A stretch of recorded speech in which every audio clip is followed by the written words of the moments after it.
Well, it's a huge honor to get to be a part of the USA swimming staff again. 5 years later, I feel like I know what I'm doing a little bit more this time around, but it's all, I'm grateful that we had three swimmers in Rio, and now we'll have five in Tokyo. So we're definitely moving in the right direction. I think we have 12 total, swimmers and divers, overall 8 US.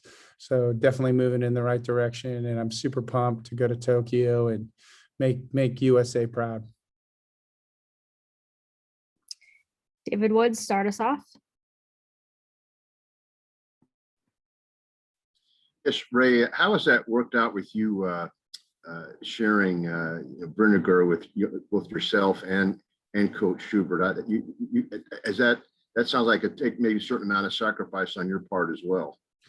Mark Schubert had pool access during the quarantine for everything but 2 weeks. So I sent my own daughter out to Mission Viejo last summer, and my agreement with Coach Schubert when Michael decided to come here would be that he could go home and swim with Mission in the summer. So this is nothing out of the ordinary. And he even redshirted and stayed in Mission, not this year, but the 2020 year. So this is all what we had planned, and it's worked out beautifully. And honestly, without that extra pool time, being a distance kid, I don't know if he's on the Olympic team. It was really a huge advantage for him, and it paid off. And also, you've been very mission focused to put Americans on the U.S. Olympic swim team, but have had obviously benefited from foreign swimmers as well. What have people like Vinny Lanza brought to your program, and how has that influenced like the whole team? Because he just seems like a really vibrant personality and maybe somebody who would be such an influence. When Doc was the swimming coach, we had people from all over the world. So, we really try to have an international team. My only chance to go to the games is for the United States, obviously my country. So, it's important that we put a good proportion of our Olympians on the team from the United States. But Vinny's one of our greatest swimmers ever, NCAA champion. And I'm really happy that he gets to go to his first Olympic Games. But Bailey Anderson for Canada and Tomer Frankel for Israel, Marwan El Kamash for Egypt. It's all important. They're all Olympians. And we take great pride in Indiana swimming and diving, as testament with our 69 Olympic medals. We hope to add to that total. Vinny's best chance to 100 fly to final and medal?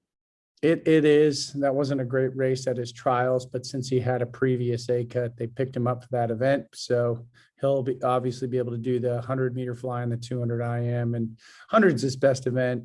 And it really doesn't matter how you get to the games. It just matters how you do there. Dustin? You mentioned feeling like you got a better sense of how to do this after doing it in Rio, after coaching in Rio. How so? What did you learn the first time? What can you apply to doing this a second time? Just how to manage this week. This week coming off the trials is real tricky. So try to get people in place. I mean, just doing a media session like this. In reality, they probably get requests every day, but trying to streamline it a little bit. There's so many demands on their time this week until we go to training camp, and they become isolated that you do need some recovery time and to recharge the batteries. And then once we get into the village and the 8 days of swimming itself, I felt like in Rio we really, the last few days we were running on fumes. I wasn't real happy with how we performed on the relays, and I've learned a lot being a part of 2 world championship staffs on how to get through 8 days better and how to manage that. Like, Lily was getting on Dan Dockich, and in the village, like after 100 breast, she wasn't able to perform in her 200 breast and the relay like she had at the beginning. So just knowing what's coming, especially after great performances. Michael Pegram? Hey, Coach, I'm curious about how you manage the training in this interim period, especially with you got a double taper situation. Mm-hmm.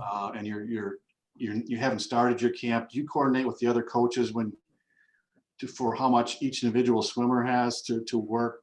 You know, how do you manage all that? It's a great question.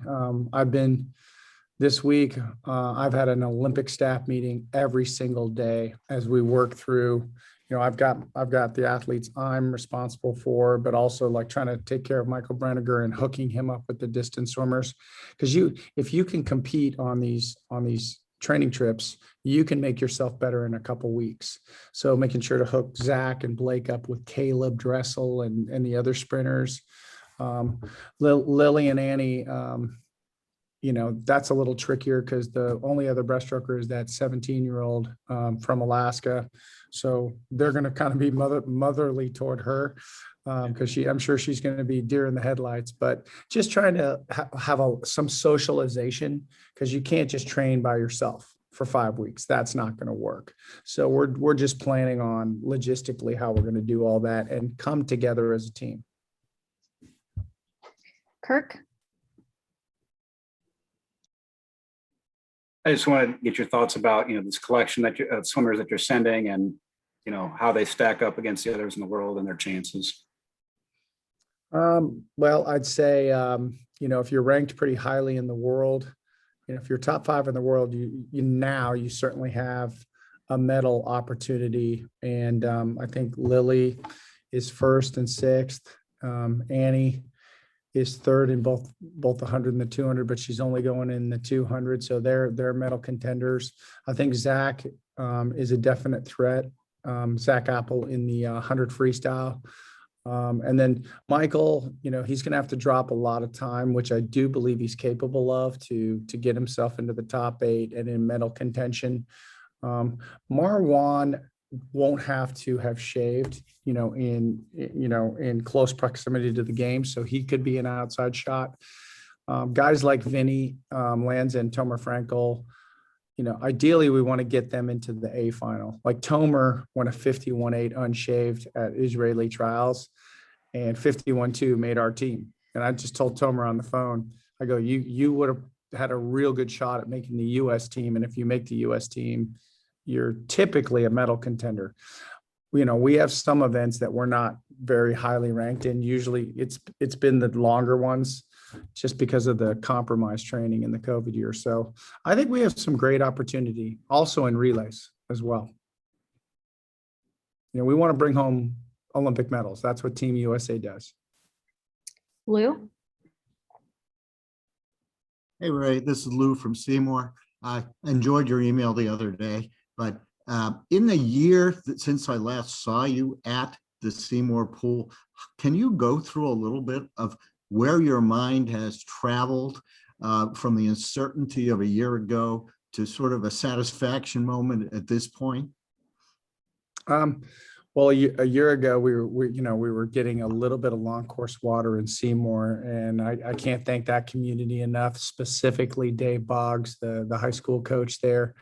And all year long, I was worried, did we do enough? We did everything we could. And I guess when you look back at who we've qualified for the Olympic Games, it was better than most.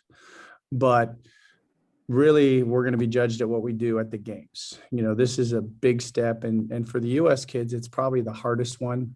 There's much more stress at the US Olympic trials than the Olympic Games themselves, strangely enough. But really, I don't have any sense of satisfaction yet because we still have the big one to go. That's Tokyo. Thanks. All right, we have time for one more. Kevin Brockway? Yeah, Coach, what have you seen in the progression from Lily through the COVID year now to where she is heading into Tokyo? I was talking to Lily, and in March, that was the best I've ever seen her, both in training and that meetup in Indianapolis. Her times at Olympic trials, I think they're just more a reflection of the stress that even she was under. So I still think she's got some really good times left in her in both the 100 and 200 at Tokyo. Like, I don't think we've seen her best. And I'd say that about everybody we're bringing, to be honest. Yeah, and a quick follow, you talked about Olympic meetings. How much is just the COVID environment there been addressed? And what are you, as a coach, I mean, is there anything you're gonna, be required to do or have to do to kind of, look out for them after the village and so forth with regards to kind of do's and don'ts and stuff?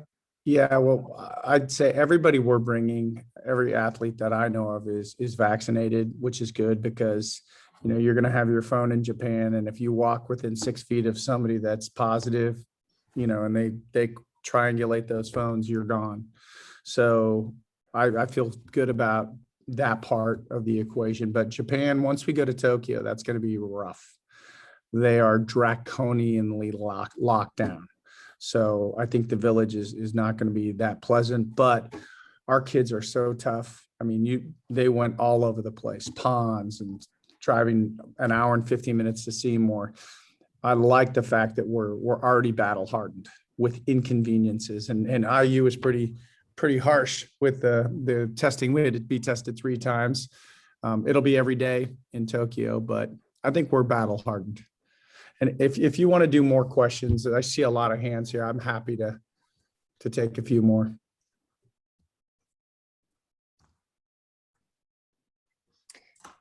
Ted Schultz, why don't you go and ask your question? Okay. Yeah, Coach Looze, Ted Schultz from the It's Columbus frozen. Republic.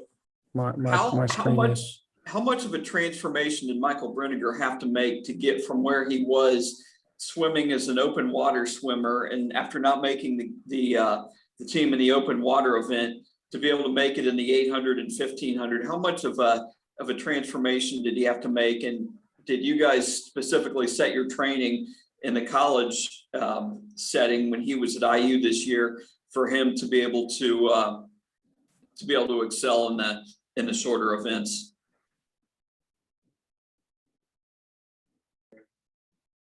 Coach Luz is frozen right now. We're working on it.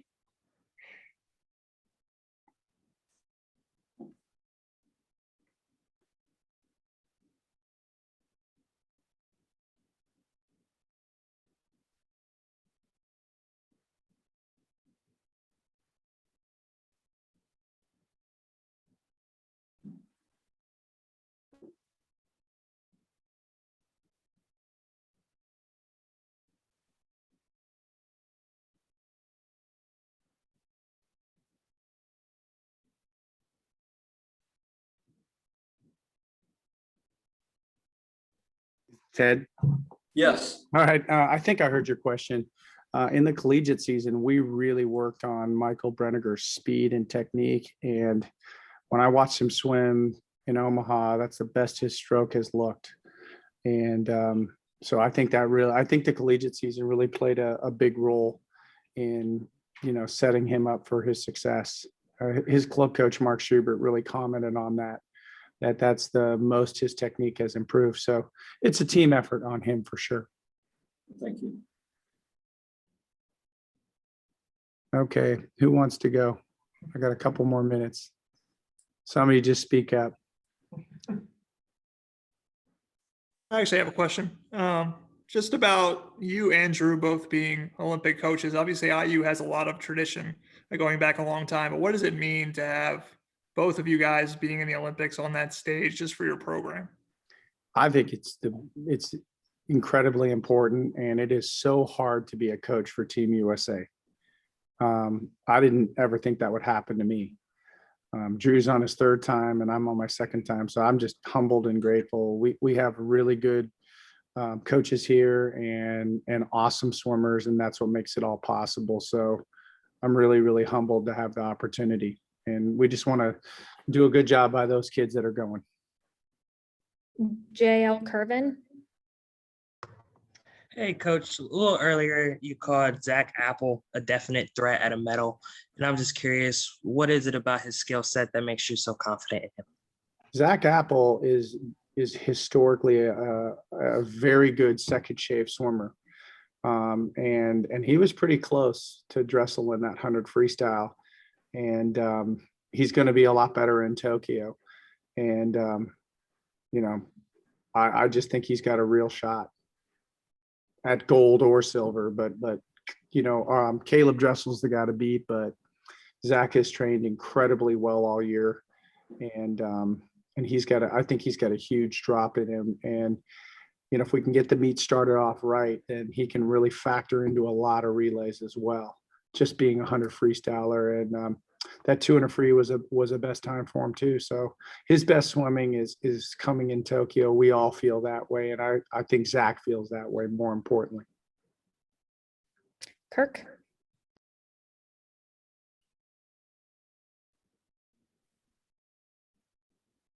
David Woods? Let me get this. Sure I'm not muted. We'll go with two more, and then Zach's waiting right behind me. Okay, guys? Ray, Lily seems just as, just as focused and determined and driven as she's always been, but it also seems like Annie has, I don't know, just kind of influenced her just as a human being. What's it been like watching that interaction? Because I mean, just at the trials, I almost feel like I saw a different Lily. I think we all saw a different Lily, but everybody felt that way for Annie with what she's been through. Everybody within our program wanted Annie to make that team, and Lily very much so. Like, that was an honest, genuine response by her, of total elation for Annie. So yeah, a different side of Lily that a lot of people don't know, but Lily's got a great heart. She truly cares about her teammates. But in Tokyo, she's going to want to beat Annie. No question. All bets are off. And Annie's going to want to beat Lily, right? Oh yeah. They'll go after that. it. Seems to work for them. They've gotten to that point. It takes you a while to get to that point, and sometimes you don't even get to that point. So, but we got a good culture here where everybody wants to see everybody be successful.